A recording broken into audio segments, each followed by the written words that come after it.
ngiyi inkuru mbi noneho ku isi hose, ibikuba byacitse, abantu intugu zatangiye kubakuka, abandi amashereka yikora batose. Amakuru mabi y'icyorezo kirimo kiragariza isi bayita ibishwita by'inkende. Ubushwita bw'inkende rero ni indwara yakomeje kugenda igaragara ku bantu bamwe na bamwe, baba abazungu, abirabura. Bivuze ko ari indwara ishobora kuba igiye kwataka nanone isi yose, ese imeze nka coronavirus. Reka nkubwire ibihugu byabashijwe kugeramo ino ndwara, ariko by'umwihariko Uganda, dore ko Uganda ari nayo ifite abantu benshi bamaze kwandura ino ndwara. Nguhaye ikaze kuri Rwagasabo News. Icyo nagusaba ni ugukanda subscribe kuri YouTube channel kugira ngo ujye ugumye ubone updates nkomeza kugenda ngukorera umunsi ku wundi. Mugiye kubana nishimye Kevin, nkomeza kugenda ukugezaho amakuru umunsi ku wundi, gatanu kuri gatanu. Uyu munsi turi ku itariki zigera kuri 5 z'ukwezi kwa munani umwaka wa 2024. Hashize iminsi mike cyane hamenyekanye icyorezo cyitwa ubushwita bw'inkende, dore ko ari icyorezo gikomeje kugenda kizengereza benshi ndetse cyavugishije na benshi, bamwe bagacika urondogoro. Iki cyorezo cy'ubushwita bw'inkende ni icyorezo gituruka nyine ku nyamaswa y'inkende, ariko nanone gitandukanye n'ibindi. Ni icyorezo kigufata umubiri wose ukagenda ukarwara ibintu bimeze nk'ubuheri, wamara kurwara ibintu bimeze nk'ubuheri ugasanga bwose bwuzuyemo amashyira. Iyo wakirwaye kijya mu bice byose by'umubiri, ndavuga ibirenge, amaboko, amaguru, mu mutwe, mu maso, ikibuno, igitsina, mu nda, mu mugongo, ahantu hose uzi ufite umubiri. Buno bushwita buragenda bukagufata, bwarangiza bikagutera umubiri, bikagutera umuriro, wamara gufatwa n'umuriro ukumva ufite ubushyuhe ndetse bukanaguhitana mu gihe gitoya cyane. Abantu benshi bakomeje kuvuga ko ari cya gihe cy'isi kurangira y'imperuka, bimwe byahanuwe muri Bibiliya, kubera ko ijambo ry'Imana rivuga ko igihe Yesu azaba agiye kugaruka, insengero zizafungwa, amazu agafungwa, abantu bagahohoterwa, hakaza ibyorezo byinshi bigiye bitandukanye bikugariza isi. Tuvuye mu cyorezo cy'umwaka wa 2019, ndavuga coronavirus, yaje igahagarika isi, igafata isi amaraso, igatuma abakomeye nabo ubwabo bayiziramwo, ku buryo wasangaga n'umwana muto w'uruhinja asa agapfukamunwa, azi ko kuva mu rugo akajya ku muhanda n'agapfukamunwa yambaye ari icyaha. Hirya no hino ku isi rero abantu bafite umungenge ko bashobora kuba bagiye gusubira muri bya bihe bari barimo muri coronavirus, bimwe byo kuguma mu rugo, dore ko kino cyorezo kimeze nka Ebola, ariko cyo gitandukanye na Ebola, nacyo cyakomeje gutera abantu benshi ubwoba. Ni icyorezo cyandurira mu matembabuzi. Ibyo reka mbanze mbiretse, reka mbanze ngusomera ibihugu bimwe na bimwe byagiye bigaragaramo ino ndwara y'ubushwita bw'inkende, dore ko iri kuvuga ko yaturutse mu gihugu cya Congo. Leta y'u Rwanda yakomeje kubwira abanyarwanda ko ibihugu mu gihe bari kwambuka igihugu bagomba kugenda birinze, ndetse bakirinda no kwinjiza ibintu byose batabashijwe gusakwa, cyangwa se kubanza kurebwa ko nta kibazo na kimwe bafite ku mubiri wabo kugira babone kwinjira mu gihugu cy'u Rwanda. Kubera ko kwinjira mu gihugu cy'u Rwanda ufite ino ndwara ni uguhemukira abanyarwanda benshi bagiye batandukanye. Iyo uje ukanduza umwe, undi akanduza undi, usanga imibare igiye ikaba myinshi, ugasanga abanduye bose ni benshi, ugasanga bifite effect mbi by'ifectinze ku gihugu cy'u Rwanda.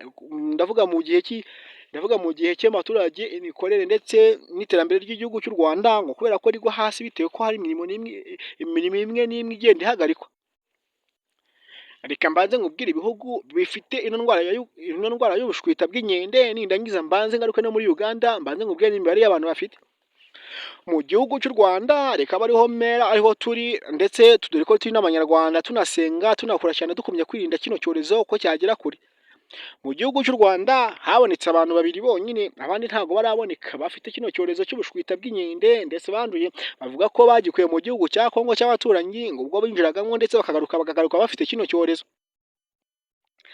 Ahandi hantu hari iki cyorezo, ndavuga mu gihugu cy'abarundi, abanywanyi tuvuga ururimi rumwe, ndetse ndakeka ko hari n'abarundi bamwe na bamwe barimo baragenda bankurikirana bari kunyumva, nabo ndabasuhuje cyane, ndanabibutsa gukanda subscribe kugira ngo bajye babasha kwibonera amakuru, dore ko ni Burundi hose magera mbasha kubaha amakuru gatanu kuri gatanu.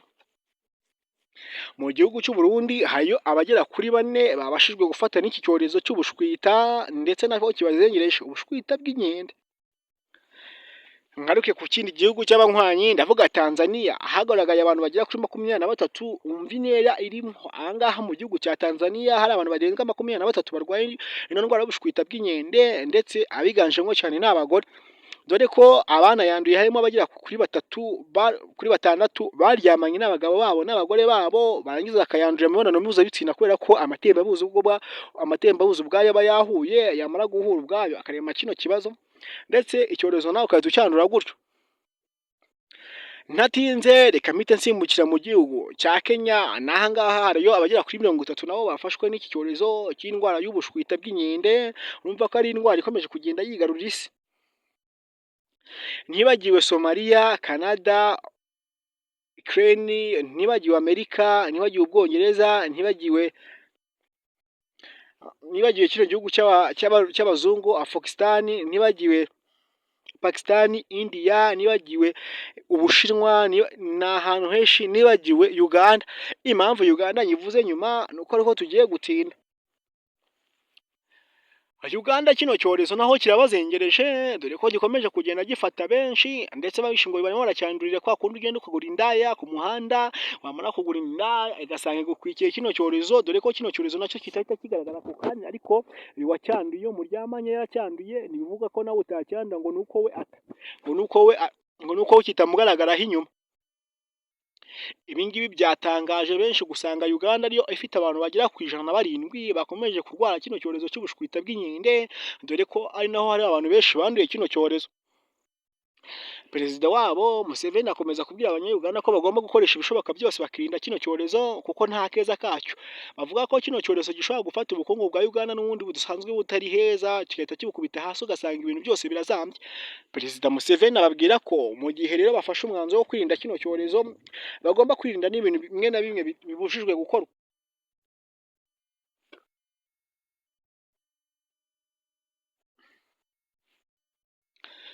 Ikintu cya mbere rero bagomba kubanza kwirinda ni iki ngiki: gusambana n'abantu bose mubonye bose, gusuzanya n'abantu bose mubonye bose, gufata aho mubonye hose, kujya aho mubonye hose, utubyiniro, buwate, insengero n'ahandi hantu hose hagiye hatandukanye, kubera ko kino cyorezo ugukuzeho wese agifite tayari ugahita kikwanduza, nta byo gutinda, nta no kuvuga ngo mwikubanye cyane, akimara kugukoraho iki cyorezo gihita kikwataka. Biratangaje cyane gusanga kino gihugu cya Uganda aricyo kiri ku mwanya wa mbere ku isi hose mu bihugu bifite ubushwita cyangwa se mu bushwita bw'inkende. Ni icyorezo kitari muri Afurika gusa, ahubwo ni icyorezo kigaruriye isi yose, kirimo kiragenda kiyizegeza ndetse kinica, kinangiza bimwe na bimwe, ndetse gihungabanya n'umutekano n'umutungo w'isi. Reka amakuru y'uno munsi ngasubikira aha ngaha, tuze gusubira mu yandi makuru ari buze gusubira, ariko mbabwira ngo mugumye kugenda mwirinda kino cyorezo.